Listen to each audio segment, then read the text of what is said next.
チェルシーが世界王者に。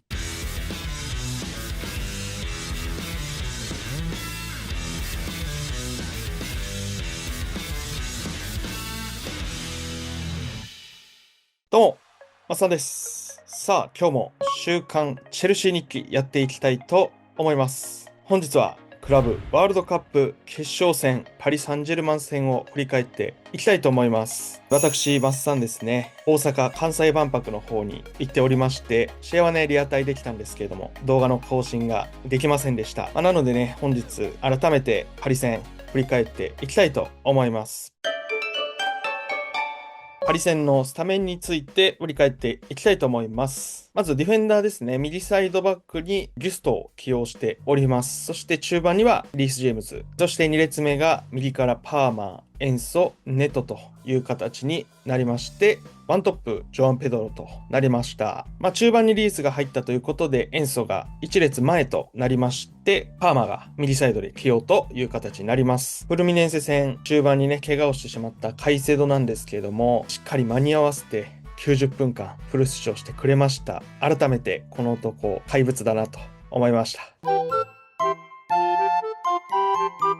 まずは試合の所感についてです。もうね、最高。この一言につきますね。今季トレブルを達成してチャンピオンズリーグの王者にも輝いたパリ・サンジェルマン。今最も勢いのあるチームだと思うんですけれども、その相手に対して3対0での勝利。これ以上のことはないです。今季カンファレンスリーグ優勝したチェルシーなんですけれども、コンペティションのレベルが低いから優勝できて当然だろうと散々言われてきましたけれども、今回はね、クラブの世界一を決める大会ですので、もう文句はないんじゃないかなと思います。チェルシーのね、対戦相手がどうとか、いろいろ言われてはきたんですけれども、決勝ラウンドでチェルシーが対戦してきた相手一つとして弱いチームはありませんでした。本当にね、南米勢はこの大会にかけている思いも強いですし、くせ者だらけだったなと思います。現にね、グループステージではフラメンゴに敗戦しておりますので、南米勢も非常に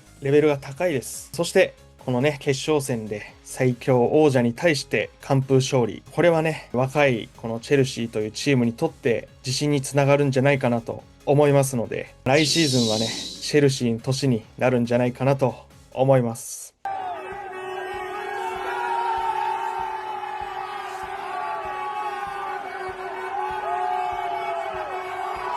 続いてマレスカに対して思うことですね。本当にマレスカを信じてよかったなと思います。今シーズン24、25シーズンからチェルシーの指揮を取ることになったエンツォ・マレスカなんですけれども、1シーズン一緒に戦ってきました。シーズン中はね、大敗に関して疑問を抱く場面も多く、簡単に勝てた試合もね、自分たちで難しくして勝ち点を落としてしまうということもありました。マレスカはね、自分のサッカー哲学というものを明確に持っていて、頑固にね、それを変えずにやりたいことを貫き通してきました。ただね、この決勝戦ではそのマレスカにも変化が見られまして、ずっと哲学として持っていた自陣からのビルドアップというところを捨ててロングボールを多く使ってきました。それによってね、パリのプレッシャーを剥がすことにも成功しましたし、これはね、マレスカ自身にとっても大きな変化じゃないかなと思います。逆にね、一貫していて良かったことも多くあります。まずはエンソの起用方法ですね。シーズン序盤からね、ボールを保持して可変した際にエンソを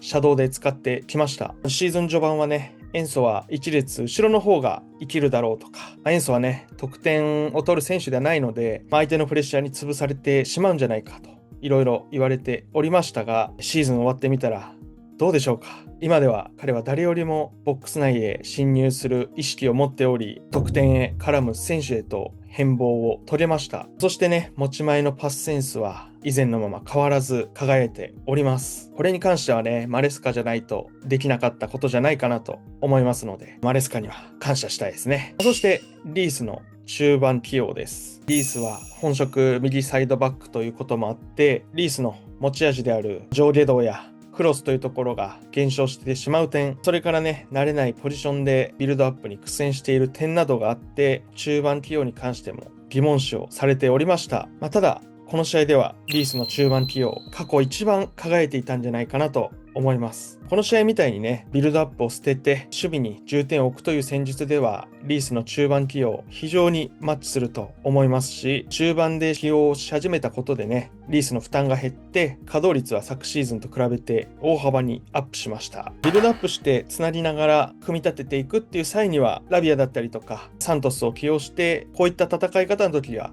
リースを起用するなんていうね、今後の起用方針なんかも垣間見えたと思います。マレスカの今シーズン振り返ってみますと、就任1年目で CL 権の確保、それからカンファレンスリーグ、クラブ、ワールドカップ2個のタイトルを獲得ということですね。シーズン終わりに出した振り返り動画ではですね、マレスカの評価 B 評価とさせていただいたんですけれども、マレスカさん S 評価です。改めてここで謝罪と訂正をさせていただきたいと思います。本当にこの1シーズン、若手中心のチームをね、よく引っ張り上げてくれたと思います。チームのね、雰囲気もすごくいいので、このチームならね、どこまでもいけると信じております。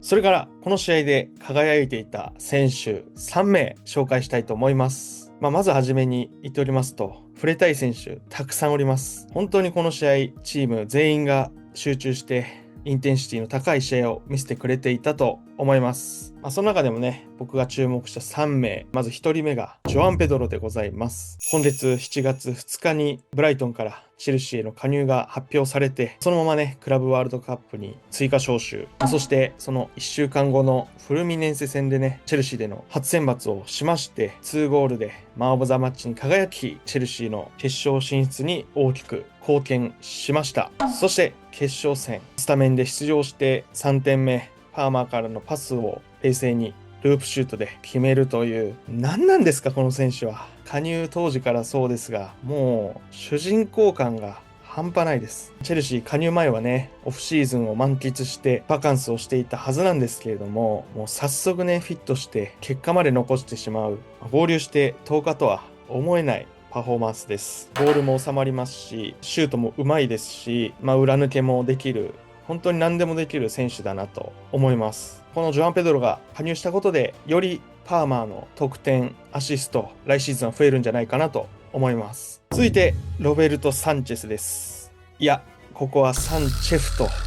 言わせてください。いや、この試合のね、サンチェスは非常に頼もしかったです。セービングはもう神がかっておりましたし、裏へのフィードもね、本当にいいところに落としてくれました。それからハイボールの処理もうまくて、そこキャッチしてくれるのめっちゃ助かるなっていう場面、いくつもありました。シーズン中はね、サンチェスのパフォーマンス波があるということで、ゴールキーパー、新しい選手確保するべきなんじゃないかという意見の方がね、多かったと思うんですが、このパフォーマンスがもう常に続くのであれば、ファーストチョイスはサンチェスでいいんじゃないかなと思います。あとはね、彼のメンタル面の安定であったりとか、そういったところがついてくればね、実力は間違いないと思いますので、いや、サンチェス、お見事でした。そして3人目、ペドロ・ネトでございます。今大会3ゴール大活躍見せてくれたペドロ・ネトですね。大会中に同胞のディオゴ・ジョタの不法があり、メンタル面が心配だったんですけれども、大会を通じて圧巻のパフォーマンスを見せてくれました。本当にね、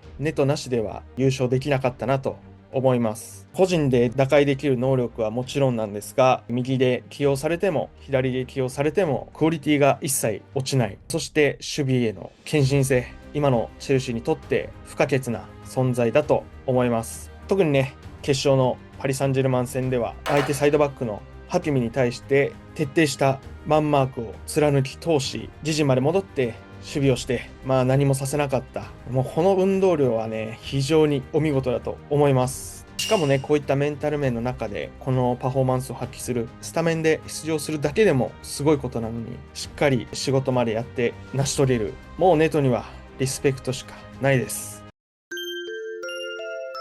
今日の演奏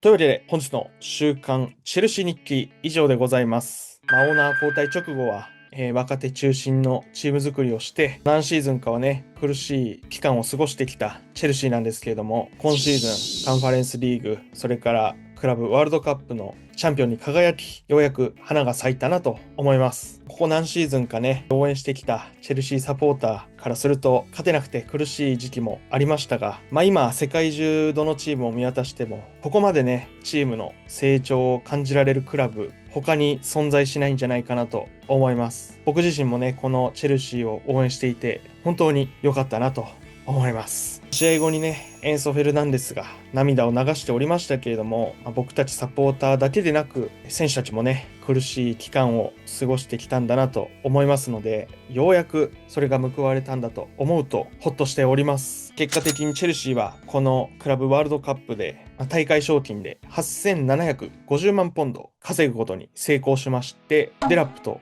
ジョアン・ペドロ分はすでに回収したということみたいです。ここからね、ようやくチェルシーの夏の移籍市場が始まると思いますので、なんとしてもセンターバックの確保をね、最優先に動いてほしいなと思います。というわけで、最後まで動画をご視聴いただきありがとうございました。また次回の動画でお会いしましょう。